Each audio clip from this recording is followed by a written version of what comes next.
I think right now we're working on Janie's Fund and getting that started. They feel you're too busy for Aerosmith. You know, and I'm going on tour with Loving Mary. I'm going to play a couple of shows with the band. So the new country sound. October, November. Will you do Aerosmith? Secret, okay? Will you do Aerosmith songs with your new band? Oh yeah, I already do. You do, right.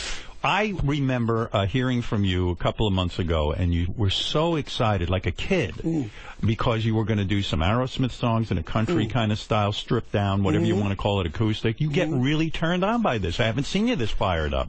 You know what? I love music, and I love creating music, and you don't always hit.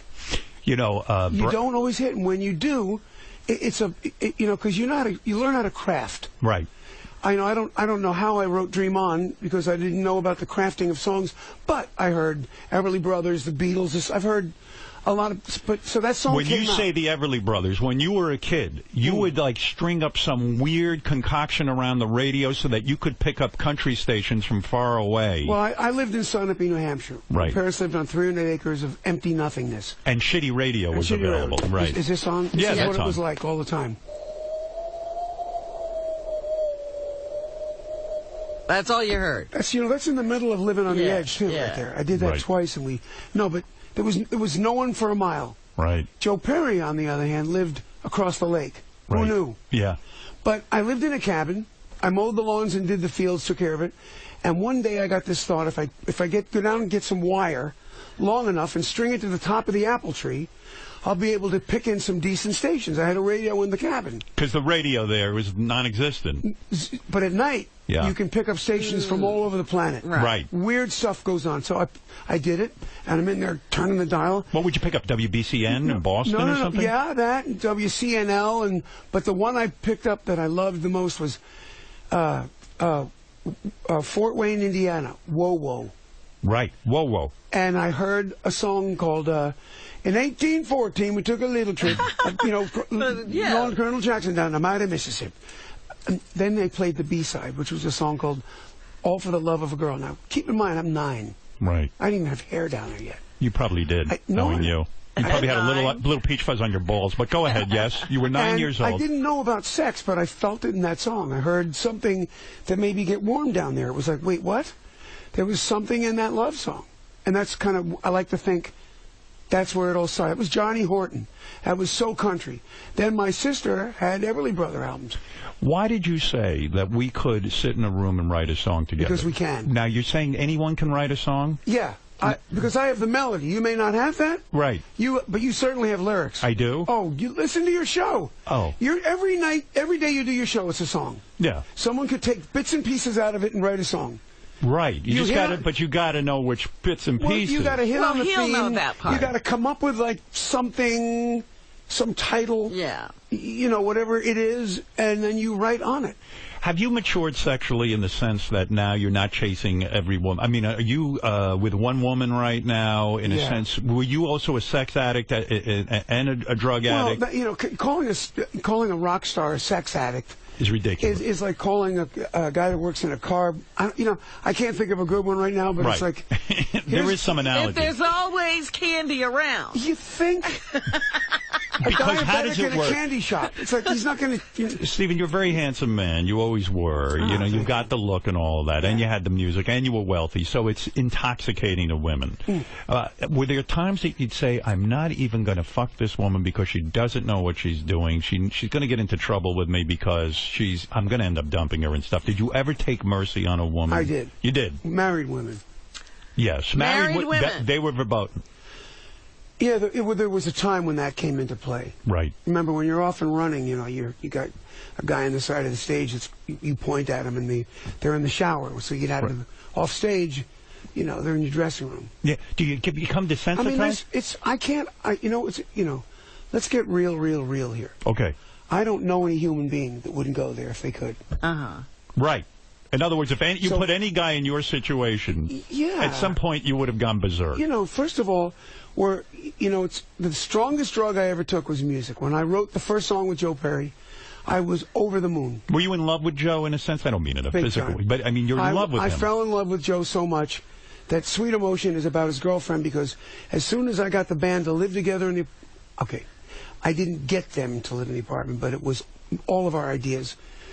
And I said to the band, if we all live together in an apartment, we'll wake up and we'll make music. Right. Well, before we go to sleep, Brad, you'll come up and go, wait a minute, someone will be playing something and I'll walk in the bed. And that happened. Where was that house? In Massachusetts? 1325 Commonwealth Avenue. Right. Yeah. It's now a monument. Right. So, and you said to them, if we all live together, it would become a musical think tank. And I love Joe so much because I've been in bands from 64 to 70. I went to Woodstock, and then 71, and I met Joe.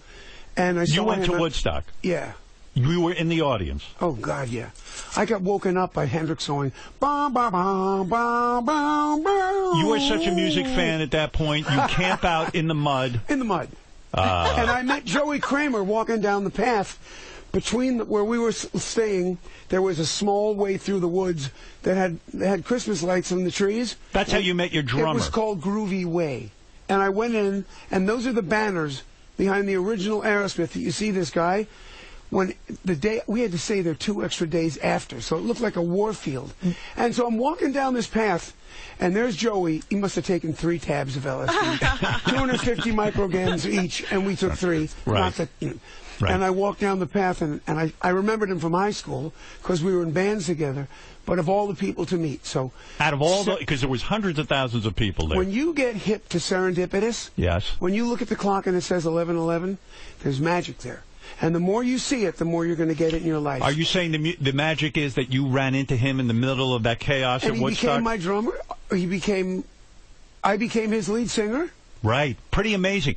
Was going to Woodstock for someone like you who only dreamt of being a rock star, was it really hard for you to watch Hendrix or to watch Mountain on stage or to watch, The Who? Was it hard for you and say, fuck those guys, I want that, I should be up there? Was it making you insane? It wasn't that literal. It wasn't fuck those guys. It was, those guys are so great, I want to be that. And when you would tell people like that, would they laugh at you? Would people go... I only told my mom that. I said, Mom, we're going to have bars on the window. Because the band rehearsed in the basement, you know. Did your mom ridicule you for saying that? Or no, was she... my mother would lend me the car when I was 16. I had no license, and drive my drums to a gig to the Jewish Center. You were a bad motherfucker when you were 16, weren't you? You were always getting in trouble. Real trouble, right? I wasn't a bad motherfucker. I was, called the N-word lips. Yeah. And I was, beaten up for... trying to look like, the Beatles, the Stones. Right. Had long hair. Right. I got beaten up. Girly mom is called a faggot and everything else. And you got into physical fistfights with people?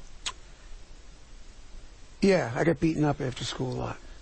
Were you? You seem to me to be a strong guy. You're physically. You're not. You're not a good fighter. Isn't everything, Howard. Really? Is that true? Isn't that a song? No. Yeah, I'm strong, but I. So still you took a lot of beatings because of the way you looked. Yeah, 3 or 4 times I get. Because the dude looks like a lady, kind of thing, right? Yeah, because of that. Yeah, I was a wise guy and stuff like that. Yeah. And but you never swayed. You never said, "Hey, I'm not going to conform." I didn't have it in me to punch somebody in the face. Right. Maybe it's the way I was brought up. I couldn't punch you in the face. Now, I could do that if someone came near Chelsea. Yeah. I'd shoot him with a gun. If I could, You're very versed in guns, right? You believe in the Second Amendment, and you're a gun collector, aren't you? Yeah, I am. Yeah. What is it? Do you carry a gun for self-defense? Who knows? We don't know, right? That's right. Yeah. So, but I'm saying you got into. People would think rock star, liberal. I'm against the Second Amendment. Nobody should carry guns. You like guns, right? You know about them. Yeah, but I don't agree. I think everybody should go through like a 21-day and be checked out, and that's that. They should have a mental check. Should be. All See, of that. the thing about the NRA is... Well, then how would Steven get a gun? He would be the last one to get a gun. I stole it from Janie. Yeah. But you were saying the thing about the NRA. What is it? They're afraid because our government, they weasel in, they weasel in, they weasel in. Right. They feel that the assault rifle's taken away, and then before you know it, everything's taken away. That's right. And it becomes into the way governments can go. That's right. I mean, nobody's looking into who shot Kennedy. We all know who did. Who shot him? Who do you think? Lee Harvey Oswald. No, he didn't. How'd his brains wind up on the trunk if the shot was from behind? Was it Joe Perry? Joe Perry shot. Joe Perry shot Kennedy? Oswald. Oh, he shot Oswald. Oh, now who shot Kennedy? But nobody looks in.